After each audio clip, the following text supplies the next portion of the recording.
video आएको थियो मेरो हो ट्र्याक्टरको कहाँबाट हेर्नुभयो ल धन्यवाद माया गरिदिनु होला तपाईहरुको लागि खट्याएको छौं जनताको जीवन सुरक्षाको लागि सबैले ट्राफिक रुललाई फलो गर्नुपर्छ है सर यो हाम्रो लागि होइन तपाईहरुको लागि तपाईहरुको बच्चाको लागि हो है त दुर्घटनामा कसैको पनि अकालमा मृत्यु नहोस् तपाईको साइड इन्डिकेटर बलिरहेछ मार्नु पर्यो यसरी पहाडीको सवारीहरु झुकिन्छ नि त तपाईले इन्डिकेटर बालिसकेपछि ट्याक्क बुताउनु पर्यो अनि पहाडीको गाडीवाला झुकिन्छ घुम्ने हो कि भन्ने हुन्छ नि त तपाई सिधा हिँड्दिने पहाडीको मान्छे के हुन्छ झुकिन्छ त्यही भएर यसले के हुन्छ दुर्घटना निम्तिन्छ यसलाई पनि लापरवाही गरी सवारी चलाएको भनेर चिट काट्न मिल्छ नि ट्राफिकले थाहा तपाईलाई थाहा छ नि लाइसेन्स छ कहाँ छ यही छ कि घर छ ल जानुस् सबैजना जानुस् है त लाइसेन्स हजुरको छैन ल बुलबुक छोडिदिनु बनाउने भएको छैन ल उहाँलाई देखाइदिनु जरिमाना कति हुन्छ भने नेपाली अक्षर पढ्न आउँछ आउँदैन उ नानीलाई पढ्न आउँछ उहाँलाई पढ्ने भन आफै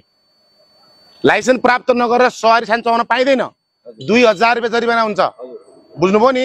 अनि अहिले कुनै मान्छे तपाईको गाडीमा आएर ठोकियो तपाईले ठोक्नु परेन तपाई आफ्नो लेनमा जाँदै हुनुहुन्छ कुनै दारु खाएको रक्सी खाएको मान्छे आइदिएर तपाईको बाइकमा ठोकियो भने तपाईलाई सवारी ऐन अन्तर्गत मुद्दा चल्छ कर्तव्य ज्ञान अन्तर्गत मुद्दा चल्छ अनि त्यस्तो खण्डमा मेरो लाइसेन्स थिएन छोराको मागेर ल्याए थिए भनेर हुँदैन नि त त्यही भएर पहिला लाइसेन्स बनाउने अनि बल्ल गाडी चलाउने कहाँदेखि आउनुभयो सर कहाँ जाने लाइसेन्स छ बुलबुक छ जाने नेपालगञ्ज हो ल जानुस् शुभयात्रा टाढा जाने मान्छे बोक्नु भयो होला पक्कै हैन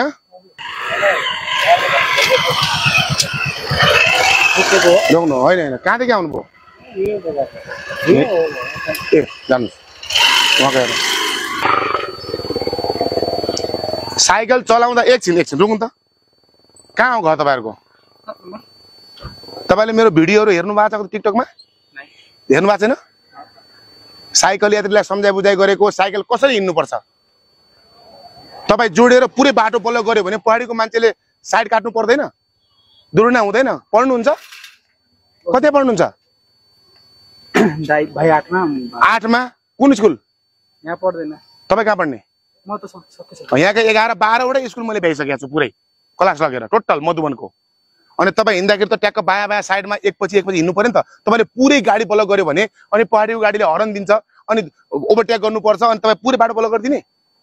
सुहाउँछ भाइ कसरी हिँड्नु पर्ने भयो सिधा हो बायाँमा कमिलाको ताती कमिला हो एकपछि एक ल हिँड्नुस् त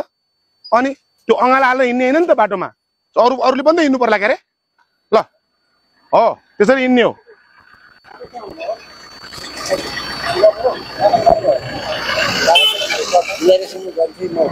आप कहाँ जाने भाई साहब नेपाल जाने रहेछ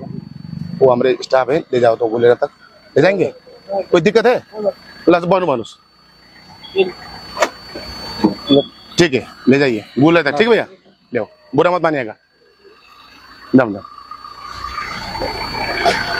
आप बंसार बना के आए हैं ना कई दिन का बंसार है ठीक है वेलकम त्यो गाडी गएर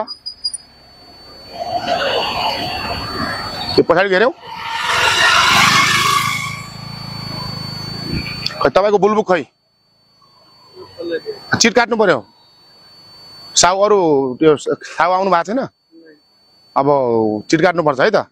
तपाईलाई 2000 रुपैयाँ लाग्छ रोको सर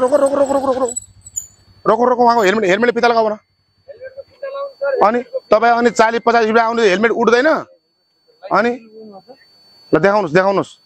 आरामले आउनुस् अनि पुरा हेलमेट तपाईको उड्ला जस्तो गरेछ छ अनि सेफ्टी हो नि त यो अनि उड्यो भने लड्यो भने टाउ फुट्छ त सर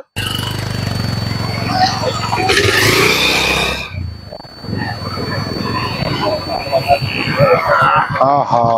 लौ कहाँबाट अहिले यता देखिरहेको थियो कहाँ पुगेर आउनु भयो जयनगर हात के गर्नु भयो त त्यो एक्सिडेन्ट कसै यसबाट कि अर्कैबाट ल ठीक छ शीघ्र स्वास्थ्य लाभ कामना हस् बिस्तारै जानुस् है नमस्कार हजुर हेलमेट को फिता बान्नु पर्यो यो गाडी भर्खर बुझ्यो नि रे फुट्क्यो अब यो फुत्केपछि यसलाई ओहो यो त खतम भएको त सर यो त एकदम अनिवार्य हो तपाईलाई यो त ढल्यो भने त यो फ्याट्टे फुत्के यो झ्याट्टे तल गइहाल्छ अनि गयो भने त खन्टे खलास हुन्छ सर यसलाई ट्याक्क लाउनु पर्यो यो फिता बनाउनुस् है त ल